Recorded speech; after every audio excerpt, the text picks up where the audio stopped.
Greetings and welcome to another episode of Bro Doc Talk. My name is Henry Lewis III. I am a former pre-health advisor and current residency program coordinator. Thanks, Henry. I'm Dr. Omar Young. I'm a maternal fetal medicine doc at the University of North Carolina at Chapel Hill, and I'm the Associate Residency Program Director for OBGYN. Awesome.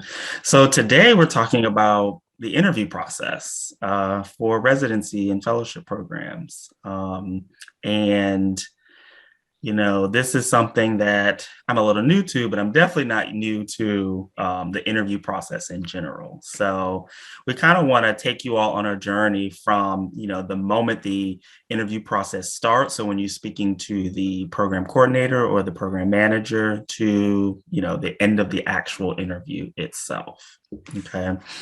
And so one of the things that I want to start off with is your interview starts the moment that you get an email from the program coordinator or manager saying that you've been selected for interview. So this is where your email etiquette, skills come into play, making sure that you're actually reading your emails. And as I mentioned, I am newer to this, but one of the things that I've been seeing is that, things change, times change, interview times change, Zoom links change. And right now, most residency and fellowship programs are doing their interviews virtually. So it's very important for you all to read your emails so that you can make sure you have all the links and everything that you need to access these interviews. Just to bounce off that, when you're talking to like a program coordinator or a program manager, make sure that, all of your correspondences are professionally done. Opening statements like hi, greetings, end statements, sincerely, what have you. Check your spelling, because a lot of people get a first impression from you when, there's lots of spelling errors in your emails.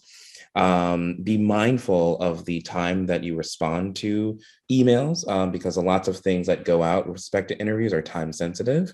The program coordinator will be sending out the dates for interviews. And if you want to interview on a specific date, you got to get that as soon as possible, because it will fill up.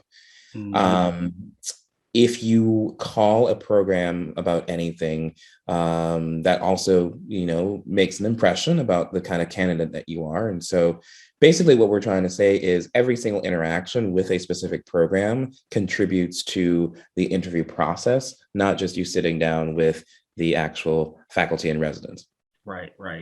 And, another thing I'll add to that is just be sure to organize yourself very well. We know that you're applying to many programs, and you don't want to be that applicant that, you apply to 20 programs, you're interviewing with 20 programs, and you get an email from one program and you get a very similar email from another program, and your response is meant to be, the other way around. So you just want to make sure you're very organized and know who you're speaking to when you're responding to these emails. So it may be helpful also just to keep a spreadsheet of all the places in which you're going to interview, knowing what the date is, knowing the times for interviews, specifically in the age of Zoom, knowing who your interviewers are, and just bouncing off of that. When you do get an invitation to interview and you're preparing for the interview,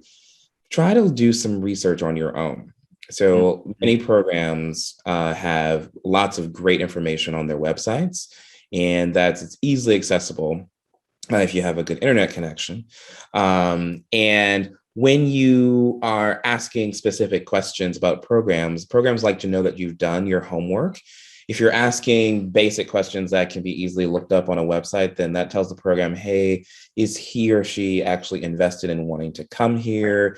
Did they do their due diligence in looking in our program? Because the interview process is not just the program interviewing you, but you are interviewing the program. So you want to go in with some base knowledge and formulate specific questions that will help you to make a decision on where to put these programs on your rank list. Mm-hmm. That's a very good point, Dr. Young. Another good way to show the program that you're interested is, so especially with this virtual world we live in right now, a lot of programs are doing virtual open houses or virtual Q&As. This is a great time to meet the current residents and the program directors if they're going to be a part of it.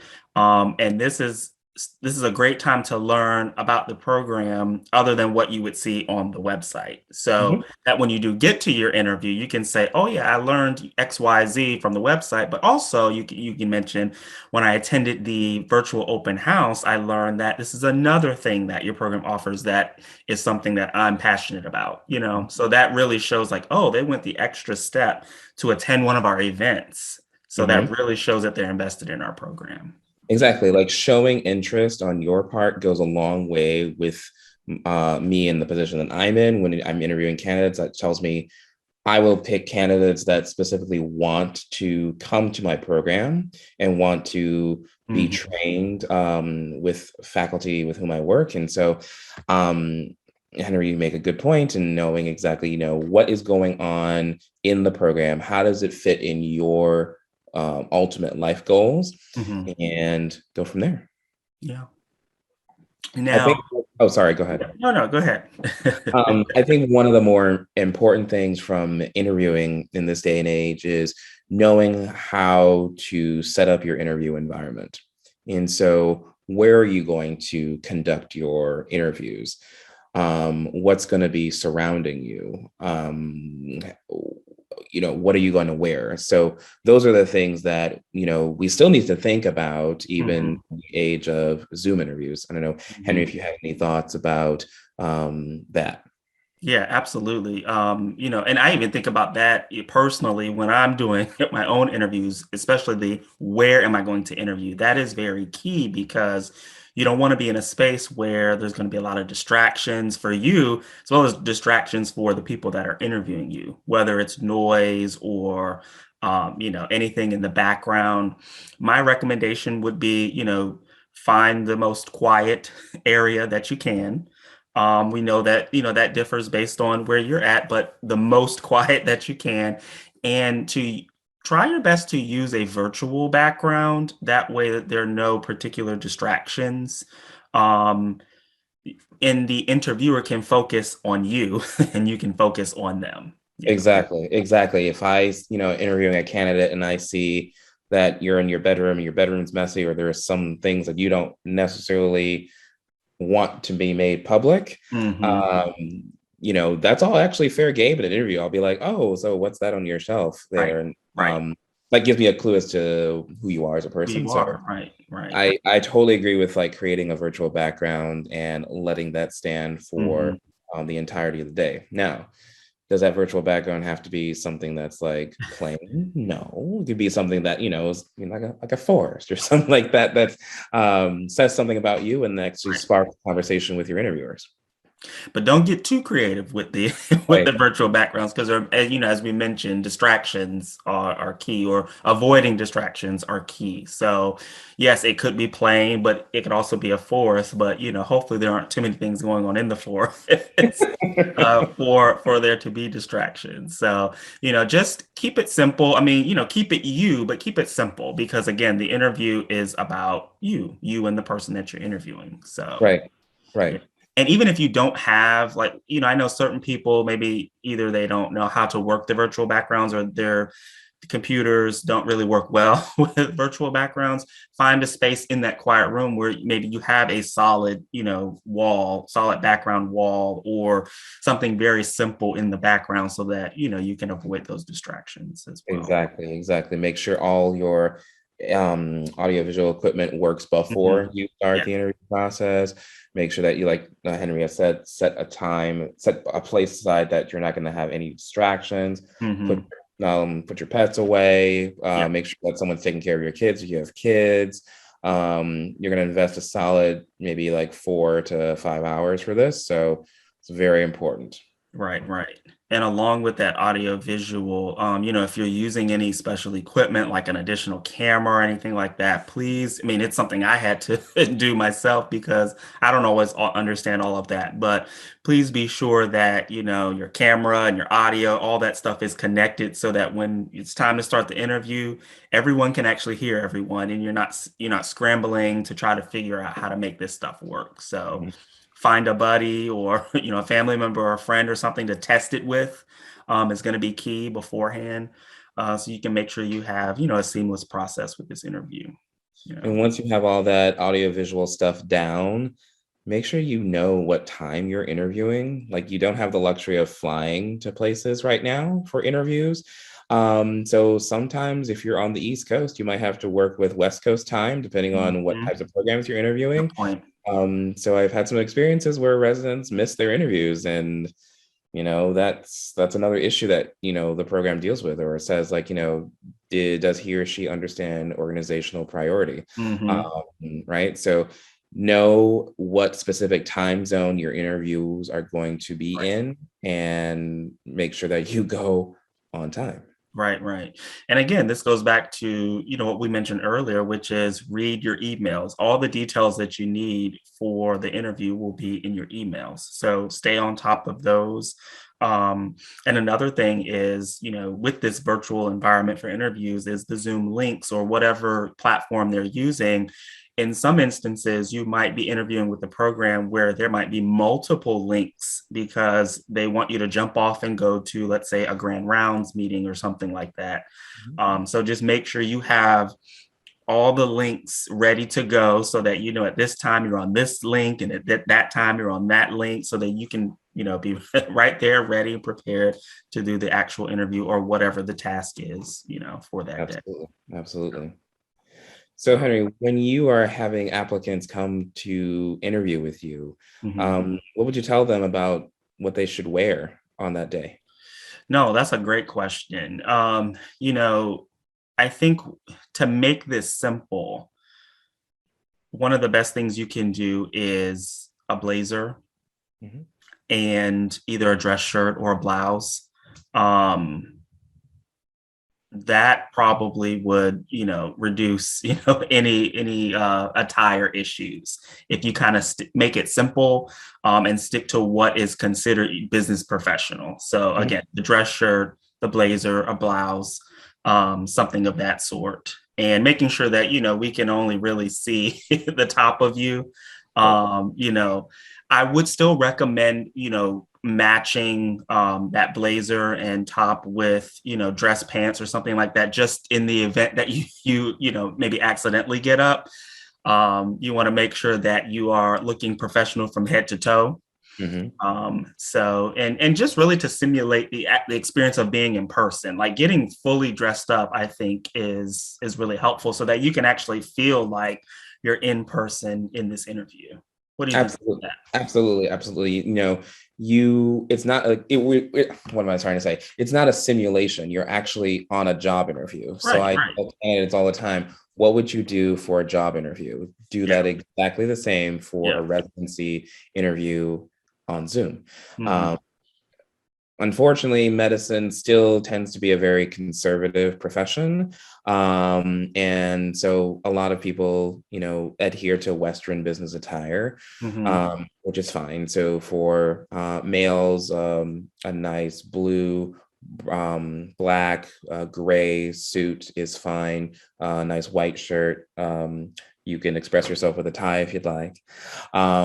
For females, I agree with the blazer, a nice blouse, and getting dressed fully, like Henry was saying, is totally reasonable. And so you get into the groove of saying, "Oh, I'm going to be in this job interview for like 4 to 5 hours. I'm doing this full thing. Let's do this." So, yes, I agree with everything that you said. Awesome, awesome. Now, Dr. Young, what about the actual interview itself, thinking of the things that you should do and the things that you shouldn't do throughout the interview. What are some, as a faculty member, you'll actually be in front of these candidates. So what are some of the things that you're like, yes, please do this, and no, don't do that? I would say the three things that you should do for your interviews is know your own application. So everything on that application is fair game. Right.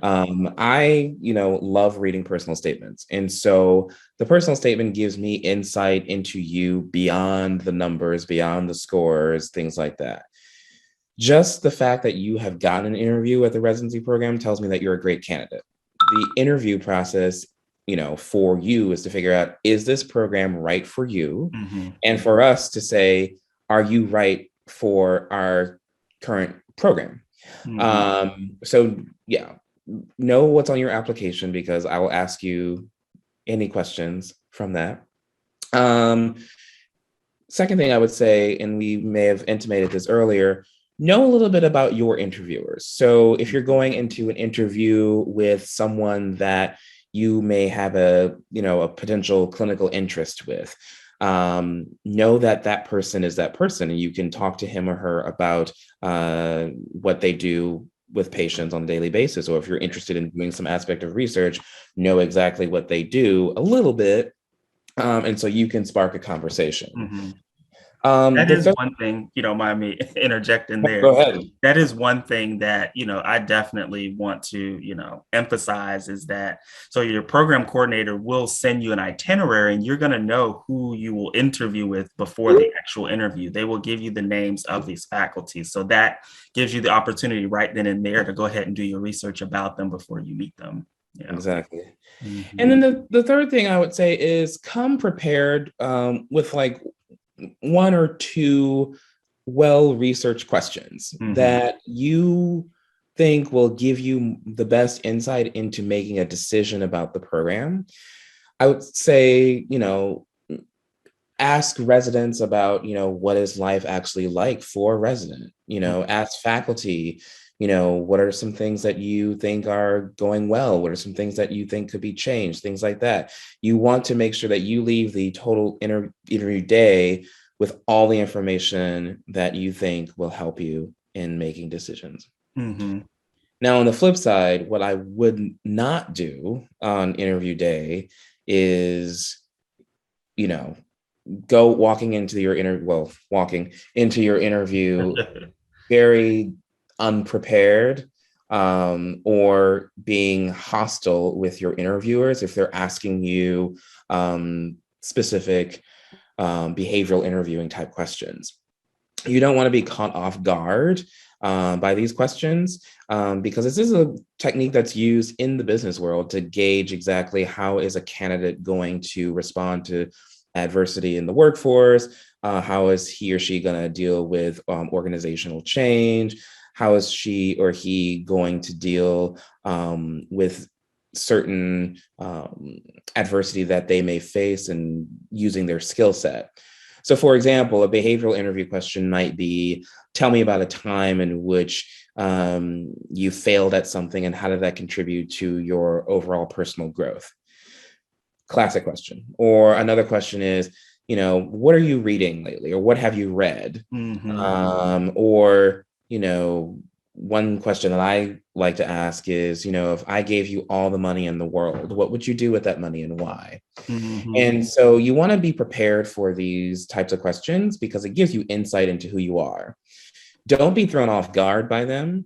They're not meant to throw you off your game or to harass you. They're actually meant to give a little bit of insight to the interviewers as to the type of person that you are. Yeah. And your thought process as well. You can do all the research on, types of questions, that you want, but I think interviewers are also just saying, what is your thought process? If I ask you a question, are you going to really take the time to think about what I asked you?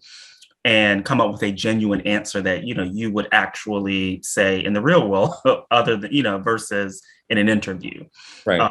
So don't come in. I say all that to say, don't come in so rehearsed as well, because your interviewers don't want, just to hear a robot. That's a great point. Like, I can tell if someone is, genuine versus that they're just, feeding me what they think that I should be fed. Right. Like, I want to have the interview should be like a conversation between two people. Right. Or if it's like, a 2-on-1 or whatever, it should be a conversation amongst people. Right. And I really cringe when applicants are either very, very nervous to the point that they're giving stock answers. And so in that situation, I say, take a breath. Everything's okay. Right. Calm down. We're just chatting. Yeah. Yeah. I love, Dr. Young, that you mentioned it's a conversation, because, one of the things that I've seen now in the past is that, you are medical students about to become doctors. You're going to become colleagues with these program directors and faculty. So think of it as, I don't want to say as an equal, and, you can correct me if I'm wrong, Dr. Young, but these are your colleagues. You want to have genuine conversations with them. You don't have to see them, so superior or so, authority figure at this point. You are going to be a doctor. So as you mentioned, take a deep breath, relax, and you're having a conversation with your colleagues. So listen to what they're asking, take a deep breath, think about it, and give them your answer. Give them your genuine answer. Exactly. On that note, lots of institutions offer practice interviews. So take advantage of an opportunity to do a practice interview, either with your pre-health advisory dean, professor, career centers. Exactly.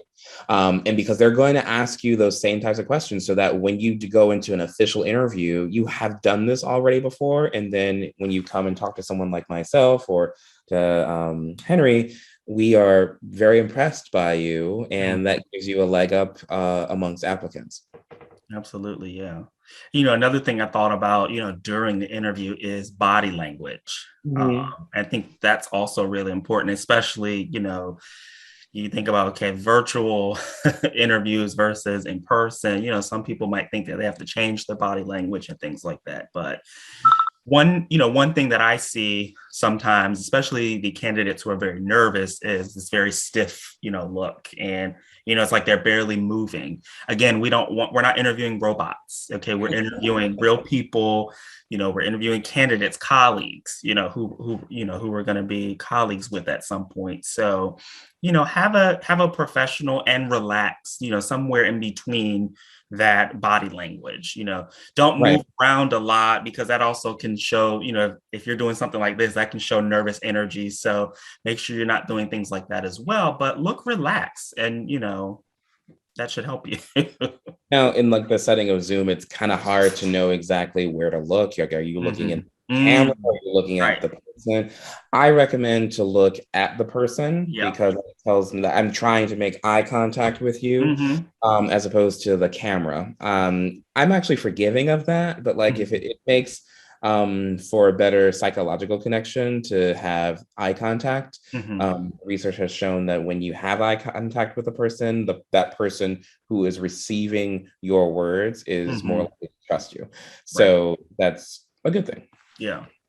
And Dr. Young, you tell me if you think differently, but, the completely virtual environment for interviews is still very new, to the graduate medical education world as it relates to interviews and things like that. So, there might be some, glitches here and there. And, a lot of programs might have people running their virtual interviews for the very first time. So it's something new. So let's say you're in a situation where, your faculty joins on to your Zoom and you haven't sat down yet because on your itinerary it says that your interview doesn't start for another 2 minutes. Don't get so alarmed. It's this is still a very new situation for everyone, and as long as there's nothing inappropriate going on in your background, you should be just fine. So if you see something like that happen, like, oh, okay, they came a little early, let me go ahead and sit down and get ready. Don't kind of freak out, or don't get too nervous about that. Just kind of go with the flow. Mm-hmm. So basically what we've been saying today is like, take a deep breath. Yes. Relax, prepare, and execute, your plan for coming across as the best candidate for a program that you want to be. That's right. Yeah. Couldn't say it any better. Anything else, Dr. Young, to give these viewers? I would say one more thing. So a lot of applicants ask, should I send thank you notes to programs after interviews? Some programs will say, yes, you don't need to send any thank you notes at all. We don't want to hear any correspondence. Thank you and good night. Some programs will say they're not necessary, but if you send them, that's great. Personally, I don't feel compelled to have applicants send me thank you notes after an interview process.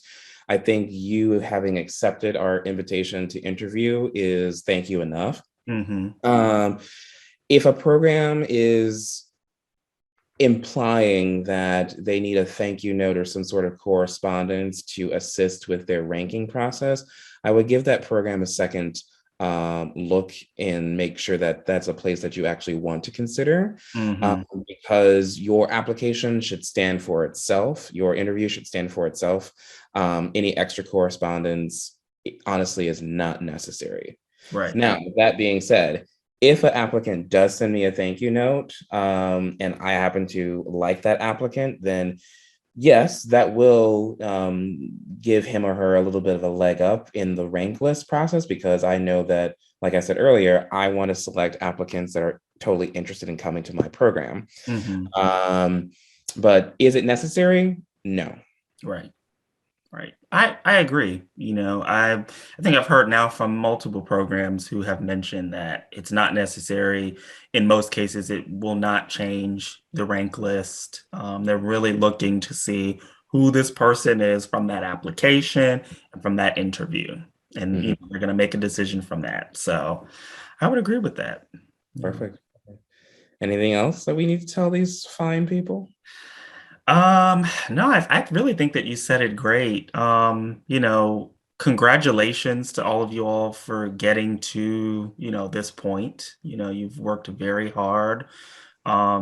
Continue to learn, continue to do your research, but just know that, again, relax, take a deep breath as we've reiterated, and enjoy the experience as well. I know it can seem very nerve-wracking, but this is really an opportunity to see if for the next, 3 to 7 years, whichever type of residency you're doing, if this is going to be a home for you. And we know that, it's virtual, and a lot of programs are doing things to kind of show you what the hospital looks like, or what the city looks like, and things like that. But really enjoy the experience, because this is going to be a potential home for you for the next several years. So absolutely.